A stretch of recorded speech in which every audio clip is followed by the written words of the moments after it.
ایک نوجوان لڑکا حضور کی بارگاہ میں حاضر ہوتا ہے، عرض کرتا ہے یا رسول اللہ صلی اللہ علیہ وسلم کھجوروں کا میرا ایک باغ ہے اور میں چاہتا ہوں کہ وہاں اس باغ کے ارد گرد ایک دیوار بناؤں، لیکن یا رسول اللہ صلی اللہ علیہ وسلم میرا ایک پڑوسی ہے، ہمسایہ ہے، اس کا درخت درمیان میں آ گیا ہے، اگر میں وہ دیوار بناتا ہوں تو اس کا درخت دیوار کے اندر آتا ہے اور دیوار ٹیڑھی ہو جائے گی، یا رسول اللہ صلی اللہ علیہ وسلم میں نے اس سے کہا ہے یہ درخت مجھے بیچ دو، وہ بیچتا بھی نہیں، میں نے پہلے کہا مجھے دے دو، اس نے کہا نہیں دوں گا، میں نے کہا بیچ دو، وہ بیچنے کے لیے بھی تیار نہیں ہے، یا رسول اللہ صلی اللہ علیہ وسلم میری مدد فرمائیے۔ اب وہ یتیم تھا، حضور کی بارگاہ میں حاضر ہوا، نبی کریم صلی اللہ علیہ وآلہ وسلم نے فرمایا اس پڑوسی کو بلاؤ، حضور کی بارگاہ میں حاضر ہوا، حضور نے فرمایا یہ درخت دے دو اس کو، اس نے کہا میں نہیں دیتا یا رسول اللہ صلی اللہ علیہ وسلم، وہ غصے میں تھا، بہت ناراض تھا کہ اس بچے نے حضور کی بارگاہ میں شکایت کیوں کر دی، حضور نے ارشاد فرمایا اس کی رقم لے لو، پیسے لے لو، یہ درخت بیچ دو، اس نے کہا میں بیچتا بھی نہیں ویسے بھی نہیں دیتا، حضور اکرم صلی اللہ علیہ وآلہ وسلم نے ارشاد فرمایا، مسند امام احمد بن حنبل کی روایت ہے، میرے آقا صلی اللہ علیہ وآلہ وسلم نے ارشاد فرمایا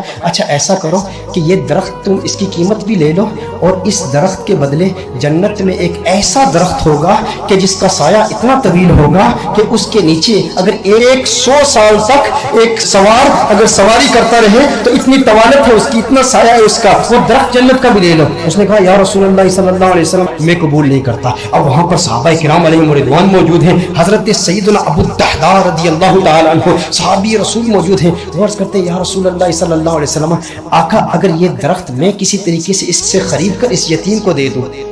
تو کیا یہ آپشن میرے لیے بھی اوپن ہے کہ جنت میں مجھے بھی وہ درخت مل جائے گا؟ اگر یہ درخت اس کے پڑوسی سے میں خرید کر اس یتیم کو دے دوں، میں کہتا ہوں یتیم سے میرے آقا صلی اللہ علیہ وسلم کو کس قدر پیار ہے، میرے آقا صلی اللہ علیہ وسلم سے عرض کرتا ہے کہ اگر یہ کسی طریقہ سے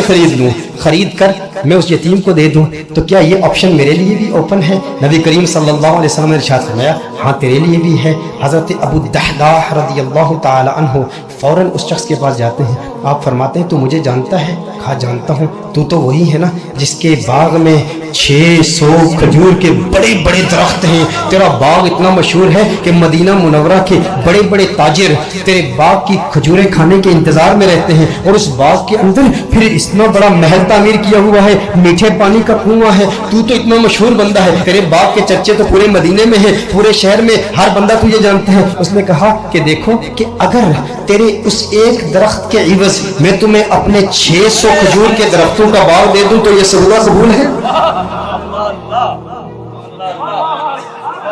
یہ سودا قبول ہے؟ وہ حیران ہو گیا، یہ کیسے ہو سکتا ہے؟ ایک درخت اور ادھر اتنا بڑا باغ، ابو الدحداء کیا بات کر رہے ہو؟ کیا واقعی یہ سودا کرنا چاہتے ہو؟ ابو الدحداء رضی اللہ تعالی عنہ نے فرمایا بالکل، وہ میرا پورا باغ تیرا 600 کھجور کے درخت ہیں، اس میں ایک بڑا ہی خوبصورت محل ہے اور اس کے گرد ایک بڑی نمایاں دیوار ہے جو مدینہ منورہ میں دور دور سے نظر آتی ہے۔ کہا وہ بھی تجھے دے دوں گا، وہ محل بھی تیرا،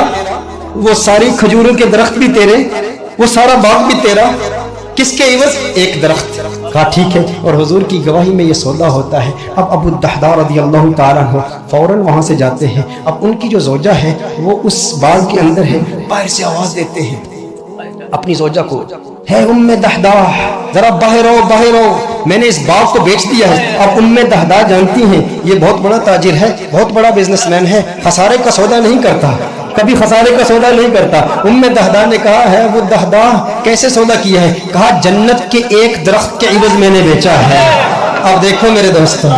اب دیکھو ام دحداء وہ نیک بخت خاتون، وہ خوش قسمت خاتون، اس کی عظمتوں کو سلام۔ آج آپ سوچیں کہ اگر آپ کی بیوی ہوتی اور آپ اپنے گھر جاتے اور اپنی بیوی سے کہتے ارے سنتی ہو باہر آ جاؤ باہر آ جاؤ، گھر سے باہر نکلو، یہ گھر اللہ کی راہ میں دے دیا ہے، وہ کہتی ارے ابھی تو یہ نیا ٹی وی رکھا ہے، ابھی کچھ زیورات رکھے، زیورات تو نکالنے دو، ارے نادان انسان تو نے کیا کیا، گھر ہی اللہ کی راہ میں دے دیا۔ ابو الدحداء رضی اللہ تعالیٰ عنہ نے باہر سے آواز دی، کہا ایک جنت کے درخت کے عوض۔ ام دحداء نے یہ بات سنی، کہا تو نے بڑے منافع کا سودا کیا ہے، بہت منافع کا سودا کیا ہے۔ ام دحداء فوراً اپنے بچوں کو پکڑ کے اس گھر سے باہر نکلتی ہے، باغ سے باہر نکلتی ہے۔ اب ننھے بچوں کے ہاتھ میں کچھ کھجوریں بھی ہیں، کھجوریں ان کے ہاتھ سے نکال کے کہتی ہیں اب یہ کھجوریں ہماری نہیں ہیں، میں نہیں چاہتی کہ کوئی ایک کھجور اللہ کے راہ میں دیے گئے مال سے میں اپنے جیب میں رکھ لوں، تو لے لے، کہیں اس کی وجہ سے جنت کے درخت میں ہمیں خسارہ نہ ہو، کہیں جنت کے درخت سے محروم نہ ہو جائے۔ ساری کھجوریں لے کر باغ کے اندر رکھ جاتی ہے۔ کہا کہ اس کا ایک ننھا بیٹا تھا، اس کے منہ میں ایک کھجور تھی،